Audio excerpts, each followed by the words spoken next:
Welcome. Thank you. Pleasure to be here. Now, as an impactful Latino, what can you say about yourself? I've had more jobs than people could ever wish for. And I've just been fortunate. I was raised by a very, very strong mother. My mom and dad were divorced when I was 2 years old. And she felt that as a Mexicana, that she could raise me better than any man. And today people would say, well, I don't think so. Well, I know so. She was an incredible lady. I learned to type when I was 10 years old because she used to do income taxes for people, and I would type the forms. And sometimes in between typing forms, I'd listen to ball games, Dodgers and stuff, and I would take notes. And on my own, just because I was a 11, 12-year-old kid, I would write my version of what I heard. And the next day in the newspaper, I'd see a story by some big sports editor. And I said, wait a minute, you forgot about the double steal in the ninth inning, and you forgot about this and that. And it was kind of upsetting. I said, Mom, these guys, they don't even know how to write. And she says, well, why don't you try it? And so I started to write my own version. And when I went into 7th grade, they said, what kind of elective do you want? Kind of a fun class. And I said, what do you have? They said, well, we have photo. I said, oh, photo. Oh, that class is full. What's journalism? Well, that's writing for the newspaper. Oh, I want that. No, we don't put you Mexican boys in there. We put you in shop class, motor class, electric shop, wood shop, so you learn a trade. And I said, well, wait a minute. I like to write. I like to write about sports. And they said, no, it's not going to work. So my mom had to come and fight a battle for me, and I got into a journalism class. And because I love sports, and most of the classmates were girls, and they didn't care about sports. My teacher says, you want to do the sports page, be the sports editor at 14 of a school paper. And I said, sure. Well, I was in middle school, and it was all black top. There was no grass, so there was no sports. And, there's basketball, and there was basketball, and tag football. You had to be careful because of the hard surfaces. And so I decided to do bios of the gym teachers. So one day, one of my classmates, Tony Barbieri, who was a retired Navy commander, he takes our newspaper was an 8.5 by 11 sheet folded in half. The back part, page 4, was my sports page. So there wasn't a lot to write, but I managed to write compelling stories about people. And one day, his brother, Van Barbieri, may he rest in peace, who was the sports editor of the local newspaper, a Copley paper. He's watching the game or something, and he looks over and he sees this thing, and he's reading it. He goes to the sports page, and he calls his brother and goes, hey, Tony, who writes the sports page? And he goes, oh, that's my buddy Xavier. And he goes, really? So he calls my teacher and says, hey, this Xavier, this guy that does your sports page, how much work do you put into it? She goes, I don't. She goes, I don't have to edit his work, nothing. He's a natural. So he says, I want to come see him. I want to meet him. So he comes to the school, and he says, where'd you learn to write? So I told him what I just told you. And he says, how'd you like to write for me? I said, man, I'm 14 years old. I'm in the 7th grade. I can't write for a world newspaper. He goes, oh, yeah, you can. Now, was it easy being going into journalism or starting the paper? For me, it was really cool. I mean, it was easy, it was cool, it was interesting. And so his brother Van, talks to my teacher, then comes and says, how'd you like to write for me? And he says, look, I'm so busy covering all the high schools and the colleges, et cetera. And he says, but we have a very active, youth football, baseball, Pony League, Connie Mack, this sports everywhere. And he says every day they drop these box scores. I just run the box scores. I don't have time, to do any narratives. And he goes, you probably know some of these people. You went to school with them, or their brothers or sisters, whatever. So I did. I knew some of the families, and I'd call them up on the phone. I'd say, hey, yeah, tell me about your kid. You hit 3 home runs, et cetera. And then I'd start to write little short stories. Well, pretty soon he had me covering the high school that I hadn't yet gone to. And they didn't have a very good football team. Well, they did early on, but then later they didn't. And then pretty soon he had me covering the community college, the 2-year college, Harbor College, LA Harbor College. And of course I couldn't drive because I was 14, 15. So then my mom was so proud of me doing that, she would drive me to these games. And you know, when I was 16, that was the 15. That was the year of the first Super Bowl. It was called the American and National Football Championship, involving the Green Bay Packers and the Kansas City Chiefs. And my editor says, my sports editor says, "You want to go cover the championship game with me?" And I said, "Yeah." And we're up at the LA Coliseum press box, which is, you know, enormous. This is historic, everything. And then during the game, and it was kind of going back and forth. And he says, "Listen, when the game's over, I'm going to go to the winning locker room. You're going to go to the loser's locker room." I said, "Well, why?" You know. And he says, "Because I'm the boss and you're the kid." And so when the game was over, the Green Bay Packers won. Kansas City Chiefs lost. So here I am, you know, 15 years old, in the locker room of the Kansas City Chiefs with greats like Buck Buchanan and Mike Garrett, who was an All-American at USC, and you know, all these players who are now in the Hall of Fame, okay? And I'm interviewing them, and I'm 15 years old. And they're not in the mood to be interviewed. They just lost this championship game. But I said, "Come on, man, I'm a 15-year-old kid, you know. And this is my first big assignment." "Okay, kid." And many years later, when I worked for the Miller Brewing Company, and I did a huge booth at the Los Angeles County Fair, the second largest county fair in the country. And I brought all the Miller Light All-Stars from the commercials and stuff, including 2 of those same Kansas City Chiefs that I had interviewed 30 years earlier. And I said, "You probably don't remember me, but I interviewed you after you lost that first, what is now Super Bowl I." And the guy's thinking, and I said, that was chubby then, like I'm chubby now. And he goes, "Yeah, you had a I remember you had a snot-nosed kid." And I said, "Well, now I'm a snot-nosed adult." So it's funny how history, you know, connected me with those people, you know, 40 years later. but after, you know, after writing, you know, until I was about 17, then my boss decided, who loved boxing and is now in the California Boxing Hall of Fame, he got a job as the PR guy for the Olympic Auditorium, which used to be the huge boxing venue here, and for Eileen Eaton, who was like the first female boxing promoter. And so managing editor calls me in after school, and he says, "Hey, kid, Van's leaving. He's going to a new job." "Oh, man, you know, you got me started in this career." And he says, I said, who's gonna be my new boss?" He goes, "You are." And I said, "Bob, I'm 17. I don't turn 18 till May. I don't graduate till June." And he says, "Okay, I'll fill the spot temporarily till you graduate." And I said, "But there's other guys that want the job." He goes, "I don't care who wants the job. You want the job, yes or no?" So I said, "I'm going to college, man. I'm going to California Lutheran College. And my mom's going to kill me if I don't go to college." And he goes, "I'll talk to your mom." Well, he convinced her. And so I graduated on a Friday. On Monday, I started as sports editor. And How was that? What's it? How was that? Well, you know, it was. I had learned along the way, you know, how to do page makeup and, you know, take photos and develop them and you know, and everything. You know, write summaries, write long stories. So everything you learned on the job, is that basically? On the job, yeah. Everything was on. I mean, I learned in journalism. I had a teacher who gave me a lot of latitude. In high school, my journalism teacher, Helen Fowler, may she rest in peace, St. Peter High School, was a tough lady. Boy, she was a tough lady. And I came in, probably, I don't remember, or don't want to confess, I probably came in a little cocky, you know.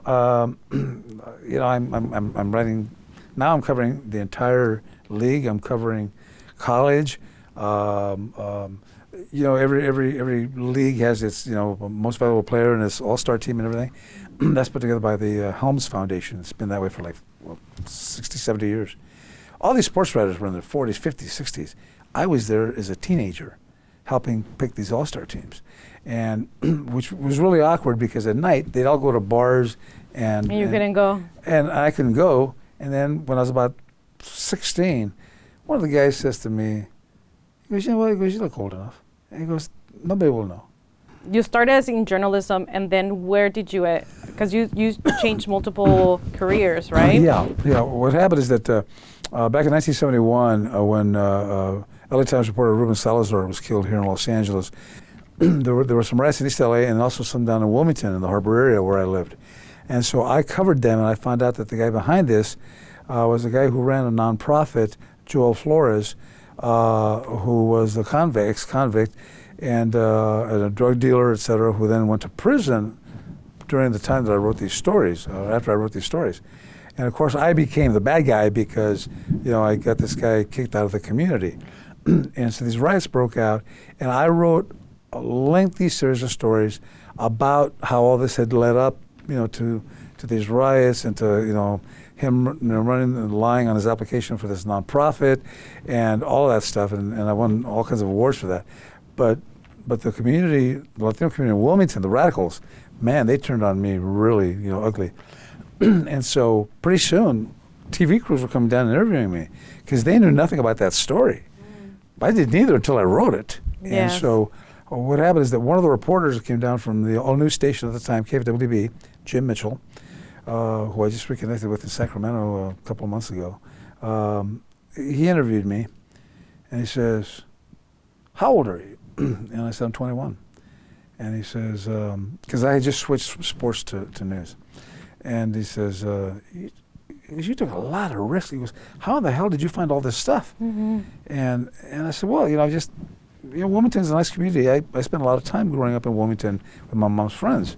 And these people do not represent what Wilmington is all about." Yeah. So that's when you went to what career? Well, he says, "How'd you like to do radio?" I said, I can't do radio. I've never done radio. And he goes, "Why don't you come up and just talk to my boss?" He says, "Maybe, you could do something." So, okay, so I went up there and I interviewed with the news director, Charlie Surgis.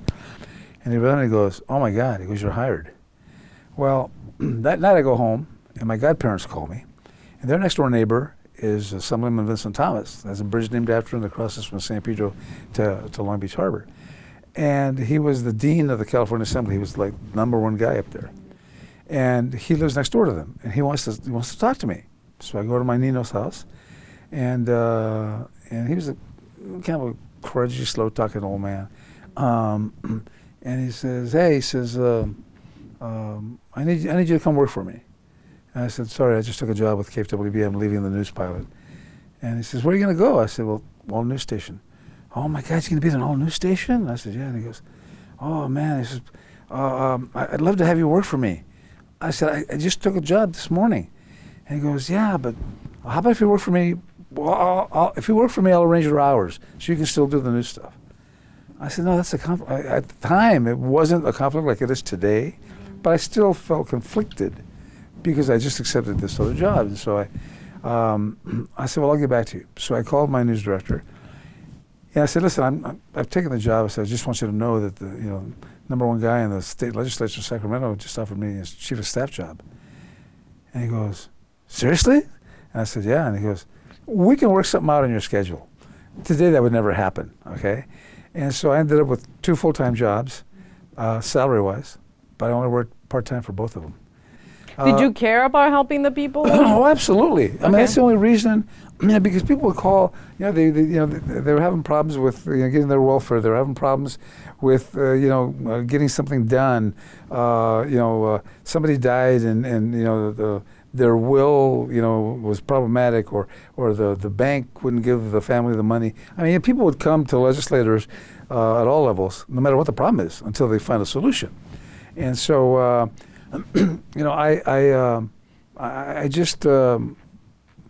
I loved working with the people, okay, and I loved dealing with legislative issues and getting people to be supportive of legislation that he wanted. So what were you involved in? What was the I position was where? involved in helping him push legislation through Sacramento, get support from not only our district, which went from Long Beach all the way over to Torrance, but and through San Pedro and Wilmington and Harbor City, but also to get other legislators to sign on. So what would you say to anyone out there to encourage them to pursue whatever is possible for them? I mean, you have learned on the job, and you had multiple jobs. Well, first of all, if you're over 30, it's probably too late. Okay, especially with today's generation. Okay, and but. With your some kids. would say it's never too late.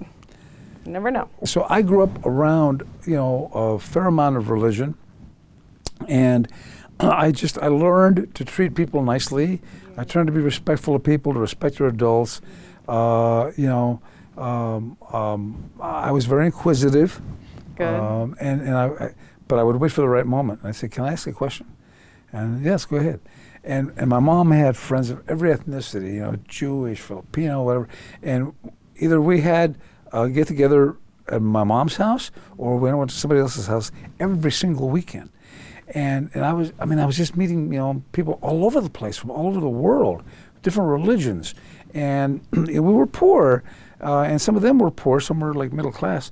But I just had this exposure to the world at an early age, and I found it fascinating. That's incredible then, that you have such a colorful careers. Careers, multiple careers. I've had 14 different careers. And people say, "What's the matter? Can't you keep a job?" No.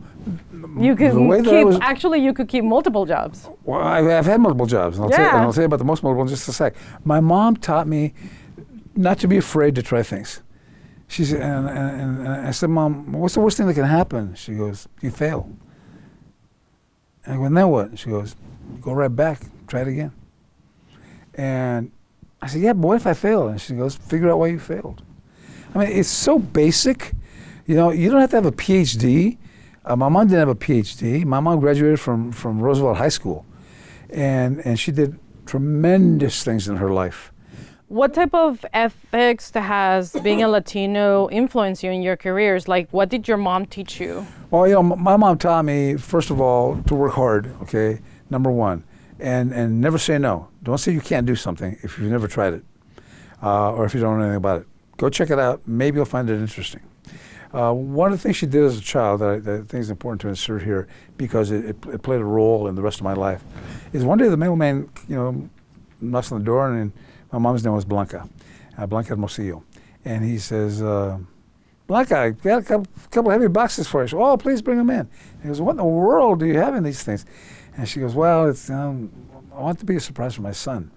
And he goes, "Well, you want to help you open the boxes? Because they're pretty heavy." And she goes, "Yeah, I have a shelf just for it." So he helps her unload all these books that are white in color with kind of gold leafing and stuff. It was the Encyclopedia Britannica. And which for a lot of people today, what's an encyclopedia? Well, it's what the internet is today. That's true. It's what the internet is today. Or what Google. Yeah. Well, Google soaked up in information so that you can be lazy and you know, just type in a keyword. Yes. But it was a set of books that had all the information, facts and figures, photographs of everything in the world. Okay. Yes. It was like the dictionary, the I remember. the photo I journal, recall. yeah, the photo dictionary of the world. And that smell of books, you know, that it has its own scent. Yeah. They had like any new book. But she puts it on the shelf, and I said, "Mom, that's a lot of books, 36 volumes." And she goes, "That's right, cabrón, and you're going to read every single page of every single one." And I said, "Mom," and she goes, "One page at a time." Being here in the United States, anything is possible. Anything. Even because we're the hardest working people. We are. You know, like, it doesn't matter what ethnic group, and that's the great thing about it. There's so much diversity that you really have to prove whatever you want to achieve, that it actually comes through effort and then motivation and skills that you might develop as you go, and just be persistent. Yeah, and then when you find something you really like, you know, in my case, well, I said, "Man, that's cool. I want to do something. I want to do that again. I want to do some more of that." And then all of a sudden another interesting situation would come along, and I would do it. So I did my buddy the favor, okay, and I applied for this job with the Miller Brewing Company, and I interviewed with their labor guy at the brewery, a guy named Mike Braunschweiger, really nice guy. And it seemed to go okay. So I called my buddy, you know, Rocky McAllister, who's he's like my brother. He's my Irish brother, and. He's my best friend, you know, best male friend in the world, next to another buddy of mine, Rich Dresser, who's a retired LAPD cop. And so I called him up and he says, "How did it go?" He calls me Kimosabi, which is what Tonto used to call the Lone Ranger. And he goes, "How did it go, Kimosabi?" And I said, "It was all right." And he goes, I'll let you know what the feedback is." And I said, "Cool, man." I said, "You happy?" He goes, yeah, thank you. Because that was his first assignment on his new job. So he calls me back about an hour later. He goes, "They loved you, man." He goes, "You scored 1,000%, man." And he goes, "They want to fly you to Milwaukee to meet with the corporate executives." I said, "Rocky, I did this as a favor to you, man. I don't need the job." I'm getting ready to start my own, public relations company, crisis management company. And he goes, come on, Kimosabe. He says, they're going to fly you first class. They're going to have a limo for you. They're going to wine you and dine you. And he goes, just do this for me. I go, I'll give you $100. And I said, now keep your $100. I said, it's not cool, being flown back there to corporate stuff. I'm not interested in the job. I'm not going to take it. And so I go, and I'm meeting with the CEO, the chief financial officer, the head of human resources, the head of, PR, the head of everything. I mean, all the top 5 executives who are all former Philip Morris executives. Yeah. So these are high-level people that I've never been exposed to. And so I'm wearing a suit, and I go in there. The limo picks me up, and they take me over there, and they took me to the hotel to drop off my maleta, my luggage. And so they get me over there, and they greet me, and oh, Mr. Hermosillo, sir. I go, golly, man, this, nobody's ever called me Mr. Hermosillo in my life. And long story short, I interview, with the corporate communications people and the HR people, and then I'm going to lunch with the CEO, CFO, etc. Anything is possible. I mean, you're proving it. You're proving it. People say you're lucky.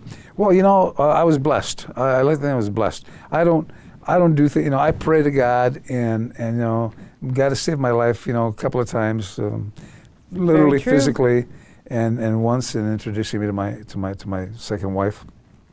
And I have 2 wonderful sons, spectacular sons from that marriage, and we have a spectacular daughter together, and she has 2 kids from her first marriage. And between the 5, we have 2 or 3 bachelor's degrees, 2 or 3 masters, PhD, Air Force veteran, sniper, 7 languages. Yeah, we've raised some great kids, but so everything went cool. I get back. And I land, and I called him up. I said, "Okay, I'm back." And he goes, "Did you take the job?" And I said, "No." And he goes, "But they offered it to you." I told him, "Let me talk to my wife." I said, "But Rocky, I'm not taking the job."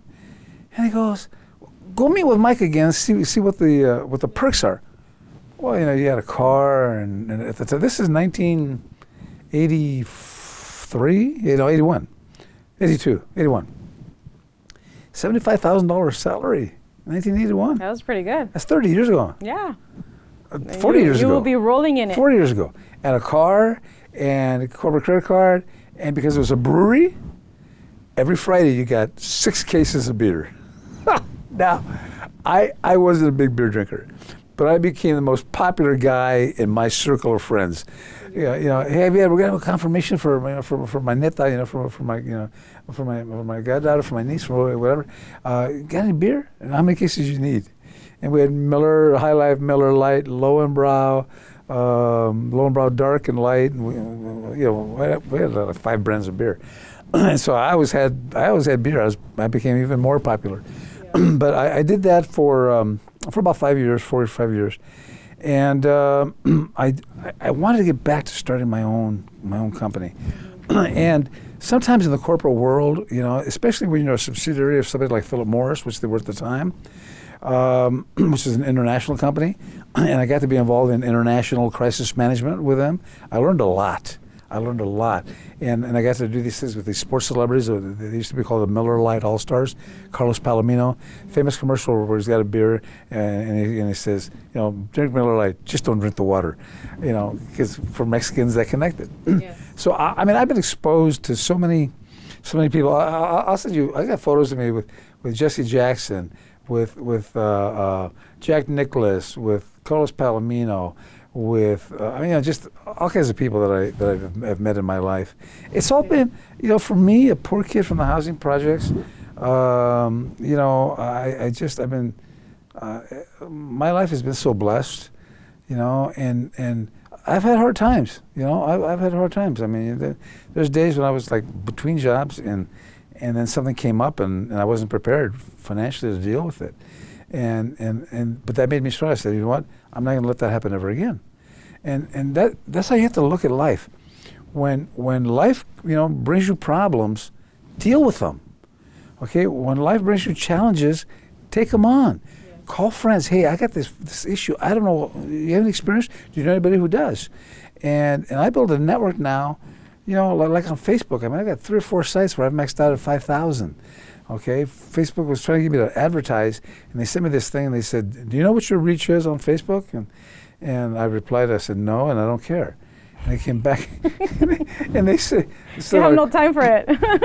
It's a fun thing for me, and connecting with friends all over the world. Yes. And then they came back and they said, "Your second level reach is 22 million people." And I said, "What?" Well, on Facebook, you're maxed out at 5,000 friends. Yes. Okay. True. Well, like about half of my friends had 5,000 friends, and so when you multiply that, all of a sudden 22 million, and you got to advertise. What am I going to advertise? Right. That's for me. It's fun to express myself and connect with people from grammar school, high school. I was involved in youth ministry in my teens, Kingdom Workers in the Lutheran Church Missouri Synod. We're still friends to this day, and we were 17, 18 years old. So basically, for those who are watching, your life can be anything. You will determine what your life is going to be by your willingness to live it. Yes. Okay, to explore it, Yes. to take on challenges, to say, you know what, let me get back to you on that, and then go look it up. Today on Google, what does this mean? You know what I say? I always say life is more mysterious and wondrous than you can imagine.